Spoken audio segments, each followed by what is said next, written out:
Bismillahirrahmanirrahim. Alhamdulillah Rabbil Alamin. Wassalatu wassalamu ala asyrafil anbiya'i wal mursalin Sayyidina Muhammadin wa ala alihi wa sahbihi ajma'in. Alhamdulillah, bagaimana dirahmati Allah Subhanahu wa taala.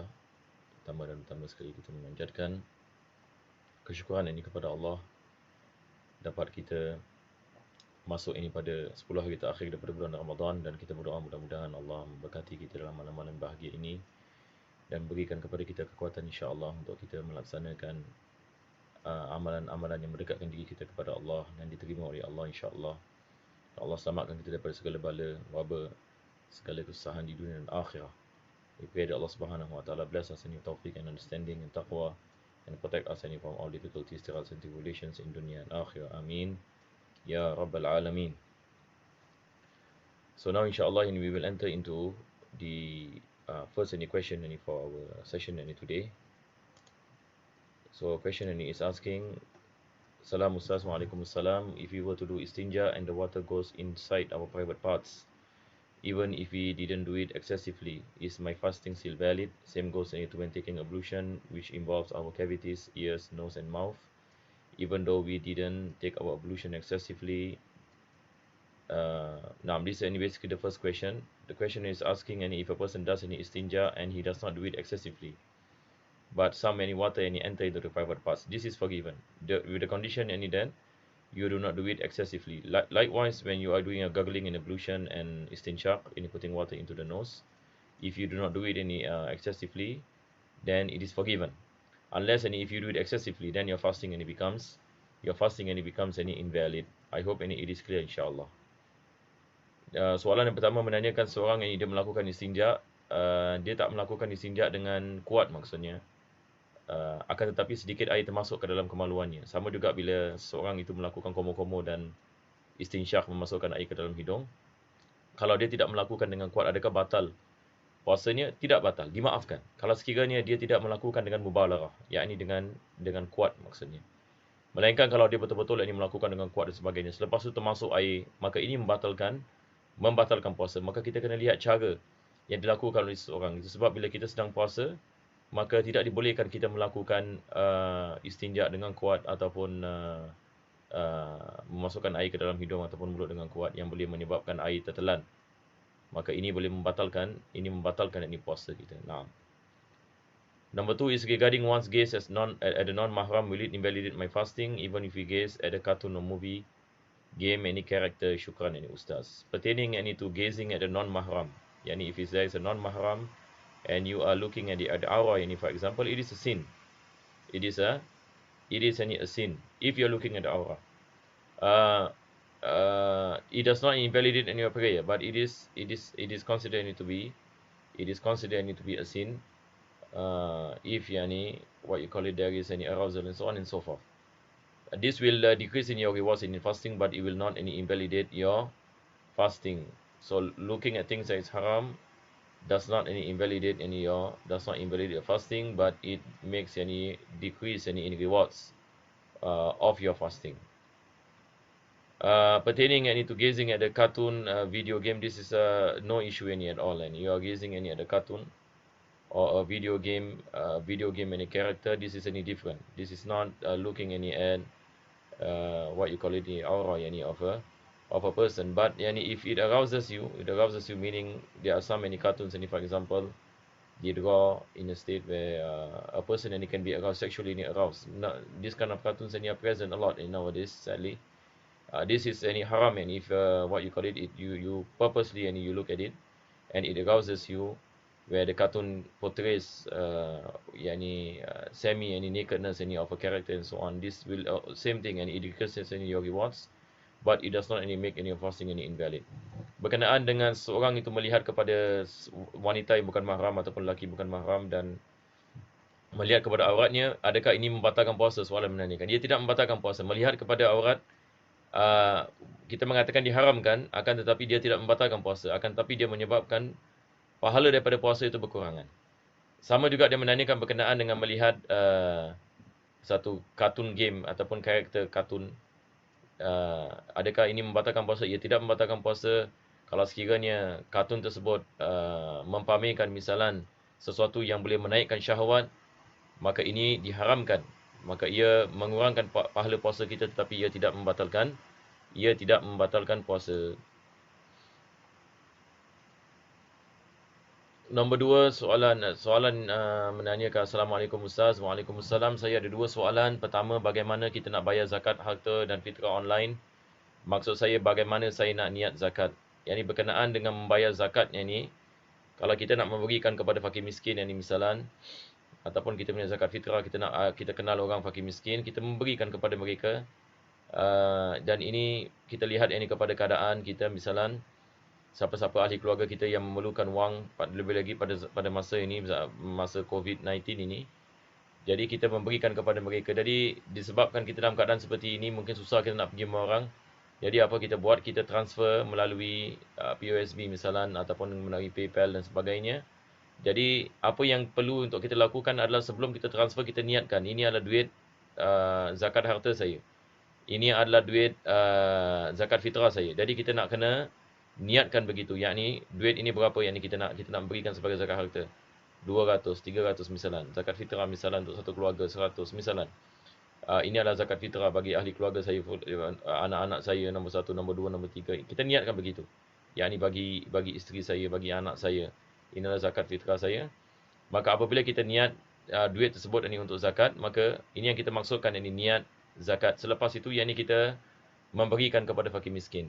Kita masukkan ke dalam akaun mereka. Misalnya kita menanyakan kepada mereka akaun mereka, dan kita mengatakan ini adalah tidak ada masalah, kita mengatakan inilah duit zakat yang kita nak berikan kepada mereka, dan kita niatkan duit tersebut ini sebagai zakat, dan kita hantar duit tersebut melalui online. Sah ini kita punya. Apa yang wajib adalah niat di hati kita. Ini maksudnya bila kita menghantar duit tersebut, maka kita niat ini adalah duit ini untuk zakat harta saya, ini adalah duit ini untuk zakat fitrah saya. Lepas itu yang ini kita hantarkan kepada mereka. Naam. Hatta kalau kita tidak bilang mereka pun. Ada orang menanyakan soalan, adakah wajib kita nak bilang kepada orang miskin misalnya, ini adalah zakat harta saya? Tidak diwajibkan melakukan ini sedemikian. Kadang-kadang kita mengatakan sedemikian, ada orang yang ini terkecil hati dan sebagainya. Kita lihat kepada keadaan. Ada orang tidak, dia tak kisah, dia yang minta. Misalnya saya ni memerlukan, misalnya saya memerlukan zakat dan sebagainya. Kalau ada zakat sebagainya, maka kita mengatakan ini duit zakat saya, tidak ada masalah. Tapi apa yang penting yang saya nak sampaikan di sini adalah, apa yang wajib adalah kita niat di hati kita. Ini yang dilihat ini oleh Allah Subhanahu Wa Taala. Naam. Kalau kita tidak niat, maka ia tidak kirakan sebagai zakat. Jadi yang membezakan ibadat kita adalah niat kita. Sama ada kita nak mengeluarkan zakat harta ke, ataupun zakat fitrah dan sebagainya. Maka diwajibkan yang ini kita niat kepada jumlah yang kita nak memberikan sebagai zakat. Maka kita nak kena pisahkan zakat dengan hadiah ataupun dengan sedekah ini dan sebagainya. So the question is asking, a person wants to pay the zakat online. How does anyone make the intention? So you can intend, before you do the transfer, you make the intention that this $300 that you are going to transfer is your zakat fitrah, for example. This is zakat on your wealth. Then you transfer the amount to the miskin, and you get their bank details. This nowadays is easier, and if you any of your family members, and if, for example, are in need of zakah, then ask them for their POSB account, for example, go down to the ATM machine. Or nowadays, mashallah, everything is easy, correct? Not by your phone, you can do any transfer. So when you do any transfer, you make the intention that this transfer of money, $300, $400, is for my zakat of wealth, or this is for zakat fitrah. Then you make the transfer. Intention is wajib. Intention is wajib. If you just do transfer without making any intention, this is not zakat and this is not valid. This is considered to be hadiyah or sadaqah. So in order for zakah, you must make the intention, the obligation of zakah for the sake of Allah. This is the amount, $300. This is for zakat fitrah for my family, number 1, number 2, number 3. All my children, for example, first, second, third, fourth. Make any intention that all this money is for my zakat fitrah, for all my family members. Then khalas, give to the miskin. And you can give to a fakir. There is no any issue to give to one person or 3 person. It is best if you can give to 3 person. If you have zakah, you can find 3 person, for example, fakir. Then you divide your zakah into 3, for example, then you give. But you have difficulty to find, and this particular person is in desperate need, for example. doesn't have a job or get retrenched and he has debts and need to pay, for example, then you can give any your zakat, all any of your zakat any to this any one person. Likewise, any pertaining any to zakat, any of zakat and fitrah. So look at the situation in your people. But if you can find any more than one and amount any is quite a lot, then to help any more people, any it is more encouraged. It is more any encourage any for you any to do so, which is that is any better. So likewise, as what I mentioned and before this also, give any precedence any to your family members any jamaah, your family members, yani your sisters, your brothers, your siblings, and you look around you. Every one of us, this is our responsibility any today. People are suffering any from this situation now. There are people any who are retrenched. Some of family members lose their jobs any, for example. Yani focus any on the people any around you. This is any the first thing and you have any to focus rather than you feel about overseas. There are people, a lot of people are suffering in overseas and yes and so on and so forth. But we have any to understand Quran. When we go back into the Quran, Allah Subhanahu wa Taala when He speaks any about nafaqah, yas'alunaka madha yunfiqun. They ask you and Muhammad sallallahu alaihi wasallam about the wealth any that to give as nafaqah. Allah Subhanahu wa Taala mentioned falil walidaini wal akrabina wal yatama. After walidain, Allah speaks wal akrabin. Of course, you cannot give any zakat to your parents, but what about akrabin? Who are your akrabin? Who are your relatives? Who are your siblings? Your siblings, your aunties, your uncles. You can give any zakat any to these people, and these are the people who are most encouraged any for you to give any, because you will get siratul rahim, the rewards any of siratul rahim. You will not only any you fulfill your obligation any of zakah. So this point any please any we do not any lose any this point. Now, so if all of us inshallah any we look at within our family members and try to help family members, inshallah our situation will be better in Singapore. So all of us any has the responsibility any to look right and to look left and up and down. Look at our family. Focus any on our family. Then mashallah, and if all your family everything is good, alhamdulillah and so on, then look any for poor people yani. Look any for poor people and so on. There are a lot of people any nowadays. If a person say I cannot find poor people yani, this is what you call it. Seriously, I do not know what to say. You just have to make any efforts. Find out. Nowadays, and you have WhatsApp group and so on. Ask. There will be people yani. There will be people. Now you'll be surprised yani. If a person say I cannot find miskin, I do not know. Seriously, I do not know how can like a person in Singapore say I cannot find a miskin. I do not know. I mean, there's so many what you call it miskin and fakir in our society. Nombor 2, tidak lama lagi akan masuk raya. Bagaimana caranya kita melakukan solat raya di rumah? Berkenaan dengan melakukan solat raya, kita melakukan solat 2 rakaat seperti biasa. Kita disunatkan kita melakukan jamaah sebagai imam ini misalan. Kita niat usalli Eid al-Fitri, usalli Eid al-Fitri raka'ataini imaman lillahi ta'ala. Kalau bagi makmum ini niat makmuman lillahi ta'ala. Itu saja. Lepas itu kita melakukan solat seperti biasa, disunatkan kita menguatkan bacaan.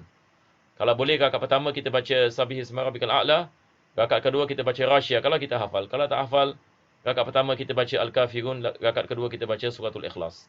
Disunatkan pada rakaat yang pertama kita takbir 7 kali. Rakaat yang kedua kita takbir 5 kali. Jadi kita takbir ihram ini pertama. Selepas itu kita baca doa iftitah. Lepas itu 7 kali takbir diselangi dengan subhanallah walhamdulillah wala ilaha illallah Allahu akbar. Kita buat 7 kali. Selepas itu masuk ini suratul Fatihah dan surah. Rakaat kedua kita lepas kita qiyam bangun daripada rakaat pertama, takbir ini 5 kali diselang dengan subhanallah alhamdulillah wala ilaha illallah akbar.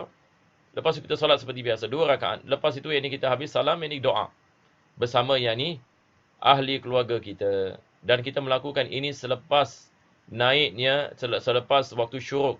Selepas ini waktu syuruk, maka kita melakukan salat hari raya, dan kita boleh melakukannya sampai waktu zawal. Yakni pagi raya itu semua kita boleh melakukan salat. Kalau satu orang bangun lambat misalnya pukul 10 pagi, 11 pagi, sekarang kita tak ada salat jamaah di masjid. Betul ke tidak? Kita salat di rumah. Dan afdal kita salat jamaah. Ini kumpulkan ahli keluarga kita dan melakukan takbir sebelum salat. Jangan kita takbir ini selepas ini salat, sebab bagi Idul Fitri ini dia mula takbir daripada terbenamnya matahari 1 Syawal. Dan disunatkan kita langsung, yakni takbir sampai ini pagi, sampai kita solat raya, maka kita boleh melakukan takbir. Selepas ini solat raya sudah tidak ada sudah tidak ada takbir. Ini berbeza dengan Aidul Adha, ya, jangan kita keliru yang ini dalam perkara ini. So question ini is asking how do we perform any the Idul Fitri prayers at our houses. And this is because any of the situation now, any of our lockdown, and we cannot any go to the mosques, any are closed. So we perform any the Idul Fitri prayers any in our houses by ourselves, any with our family members, and we make any the intention usalli Idul Fitri raka'ataini imaman lillahi ta'ala or makmuman lillahi ta'ala. We make the intention to pray Idul Fitri 2 raka'ah for the sake of Allah subhanahu wa ta'ala. First raka'ah is sunnah for us any to do 7 times any takbir. And in between any we recite the baqiyatul salihat, subhanallah, alhamdulillah, wa la ilaha illallah, Allahu akbar. Second rak'ah any we do 5 times any takbir. And it is a sunnah to recite Sabih isma rabbikal a'la, first rak'ah, second rak'ah, suratul ghashiyah. If you don't memorize, then you can recite al-kafirun and suratul ikhlas. And the time any is after the rising any of the sun, after shuruk. And it's about 60 minutes any after shuruk. So if rising any of the sun 7 a.m., we can pray at 7:17, any 60 minutes ini after. Wallahu a'lam bis-shawab. Assalamualaikum Ustaz. Waalaikumsalam. Saya ada tengok video Ustaz di mana Ustaz ada sebut tentang mencium bau makanan tetapi ia tidak membatalkan puasa kerana ia bukan ain. Bukan solid liquid tetapi gas ataupun vapor. Soalan saya adalah jikalau kita mencium baunya dengan sengaja walaupun ia bukan al-ain, batalkah puasa saya? Tidak batal. Tidak batal. Kalau awak membau saja ini makanan, ia tidak membatalkan. Tetapi perbuatan adalah makruh. Perbuatan adalah makruh, ia tidak membatalkan. Sebab dia tidak masuk sesuatu ain ke dalam rongga yang terbuka. Jadi harap boleh, ya. Question is asking if a person smell food, does it invalidate the fast? It does not invalidate the fast. And because this is not essence, this is smell. So it doesn't any invalidate any of fast, but it is makruh and if you do it and without any reason. A person and he wants to smell food and because he feels hungry, for example, and this is makruh, better to avoid. It is offensive, and in English we call it makruh is offensive, but it doesn't break any of us. Now, better to avoid. Unless there is a need to, for example, the person is cooking and so on, then there is no issue. Salam Ustaz, Waalaikumsalam. Bolehkah kita shave janggut dan misai ketika berpuasa dalam bulan Ramadan? Tidak ada masalah sama sekali. Yang question is asking, can we shave our beard? Berkenaan dengan cukur janggut, ya, kita ada perbezaan. Ulama ada sebahagian mengatakan haram, ada sebahagian mengatakan makruh. Jadi berkenaan dengan mencukur janggut ini, elakkan daripada mencukur janggut pada tiap-tiap masa dan keadaan. Kita boleh trim janggut kalau sekiranya dia bersirat dan sebagainya. Tetapi sebagai seorang Muslim lelaki, maka elakkan daripada kita mencukur janggut. Kita ada perbezaan ulama, ada sebahagian mengatakan diharamkan kita melakukan sedemikian dan ini adalah sunnah Nabi SAW. Maka kita cuba insya-Allah menjaga sunnah ini walaupun dalam mazhab Syafi'i mengatakan sunnah. Insya-Allah dia adalah perkara yang penting. Ala kulli hal dia tidak membatalkan puasa. Misai, berkenaan dengan misai tidak ada masalah, kita boleh mencukurnya. Dia tidak membatalkan puasa. Question is asking about shaving the beard or the mustache in Ramadan. It doesn't invalidate the fast. But about shaving any of the beard, there are opinions of the ulama that says it is not permissible to shave any of the beard, whether in Ramadan or outside of Ramadan. We have differences amongst our ulama. Some of our scholars mention it's haram, so it's better for us to avoid, even though madhab Imam Shafi'i say it is makruh. Wallahu a'lam bis-shawab. Kita ambil lagi soalan insya-Allah. Soalan yang seterusnya yang menanyakan, Assalamualaikum Ustaz. Waalaikumsalam. I am a divorcee and Alhamdulillah I am a cancer survivor. In view of the aggressive treatment, I am deemed to have reached chemo-induced menopausal state. I underwent major breast reconstruction with flap surgery which left me with great scars and became somewhat physically incomplete woman. Recently I received a marriage proposal and I shared with my prospective husband about my medical condition. However, I did not include details about the change to my body physical appearance as well as my chemo-induced menopausal state because it is my aura. I would like to seek your kind advice whether it is my responsibility out of honesty and courtesy to inform my prospective husband of my physical condition before I accept his proposal. My fear is I may not be able to satisfy any his needs or desires. Hope to hear from you, Ustaz. Inshallah, thank you. What I can understand from this question, let me go back into the question. So I want to understand the question, and I will say out and based on what I understand in the question, and I will reply to based on my understanding, because question any is speaking using any some terminologies in medical any terminologies which I might not understand it fully. So basically based any on my understanding, questioner any is suffering any from cancer, and alhamdulillah she survived yani stages any of the cancer, but she has undergone quite a severe yani treatment in a state where she came into a state of menopausal state. So what I can understand here, menopausal state any meaning there is no any menopause. Yani there is no afwan, she escaped to she's come into a stage of menopause, any meaning there is no any menses. And when there is no any menses, yani it means that a person then is barren, in the sense that cannot what you call it be pregnant. I underwent and then she mentioned yani that major any breast reconstruction that left any with scars, and somewhat any physically any incomplete. And then this is any the question any basically, now she received any marriage proposal any from a person, whether it is the responsibility to share. Yes, and it is your responsibility any to inform him. It is your responsibility any to inform him about your situation, so that when you get married any to this person, there will be no issues. Otherwise it is feared that there will be serious any issues any that can lead any to things that are unwanted. So pertaining any to the state any of menopausal any state, you should any inform. You should any inform. Likewise, any there is no harm any to inform any about your physical any state. It is better for you to inform any before any the marriage, because you do not know what is the expectation any of that person, and hopefully any he accepted you, any hopefully any he accepted you, and it is better for you to be frank. Otherwise, and it is feared that after the marriage, then he will think that you are cheating him and so on and so forth, and this can lead any into more serious any problems. If you think that you are afraid, and for example that he will find out and so on, that he one day any will find out. But there is a difference any between finding out any before marriage and after marriage, because when it comes into marriage there are costs and so on. You know, people have any some any expectations and so on, and you do not know. So you need to be sincere to this person, and it doesn't mean you show to him your body part, because you are speaking about aura. You cannot show your body part, and you just have to tell him that this is in your situation, and you just need to explain. You just need to explain, and without any showing any aura. Of course, any showing your aura in this situation, and it's not any permissible. But you need to explain to him what are the consequences, for example, so that he have a good idea about your situation. And then make tawakkul to Allah subhanahu wa ta'ala, make dua to Allah subhanahu wa ta'ala, and ask Allah, oh Allah, if you think this is good, and make this marriage process. Allah knows best. Sometimes we think something is good for us, but actually it's not good for us. Sometimes we think it is bad for us, but actually it is good for us. So it is my advice is that you inform, what you call it, you inform him, because not informing him can lead to more worse situations, and he can lead to divorce after that, if he's really shocked for example by your situation, or maybe he doesn't have a good figure about what you are suffering.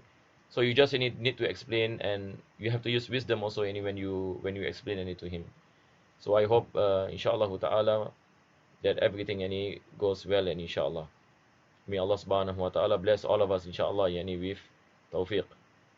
Soalan menanyakan seorang wanita, dia menjalani operasi bagi kanser dan menyebabkan badannya ada sedikit perubahan disebabkan dan dia sampai kepada tahap menopause, yang mana dia tidak ada haid. Dan apa yang saya faham ini mungkin saya silap apa yang saya faham dari soalan ini, maksudnya dia sudah tidak boleh hamil lagi. Kalau sekiranya seorang dalam keadaan menopause, maka dia sudah tidak boleh hamil, maka ini menjadi kewajipannya untuk memberitahukan kepada bakal suaminya, sebab kebiasaannya daripada maksud pernikahan adalah untuk mendapatkan anak. Betul ke tidak? Untuk mendapatkan anak. Jadi seorang lelaki kalau dia nak berkahwin, dia niat nak mendapatkan anak dan sebagainya. Kalau sekiranya wanita dia tahu seorang wanita tidak boleh hamil dan sebagainya, maka ini menjadi kewajipan bagi wanita tersebut untuk memberitahukan kepada lelaki tersebut akan hal keadaannya dan juga badannya. Keadaan yang ini badannya. Supaya ini tidak membawa kepada masalah nanti selepas ini pernikahan. Dan bukan maksudnya dia nak tunjuk badannya ataupun ambil gambar. Bukan. Maksudnya dia kena terangkan keadaannya kepada lelaki tersebut. Supaya nanti selepas ini pernikahan tidak menjadi masalah. Kalau tak, ini dia boleh menyebabkan masalah lebih besar. Mungkin kita menyangkakan, kita takut nanti mungkin dia tidak mahu dan sebagainya. Tetapi pada hakikatnya, keadaan ini seperti ini, kalau dia menyebabkan misalan seseorang itu tidak boleh hamil dan sebagainya, sekarang menjadi wajib ini ke atasnya untuk memberitahukan ini kepada lelaki tersebut. Wallahu a'lam bishawab. Wa sallallahu ala sayyidina Muhammadin wa ala alihi wa sahbihi wa sallam. Alhamdulillahi rabbil alamin.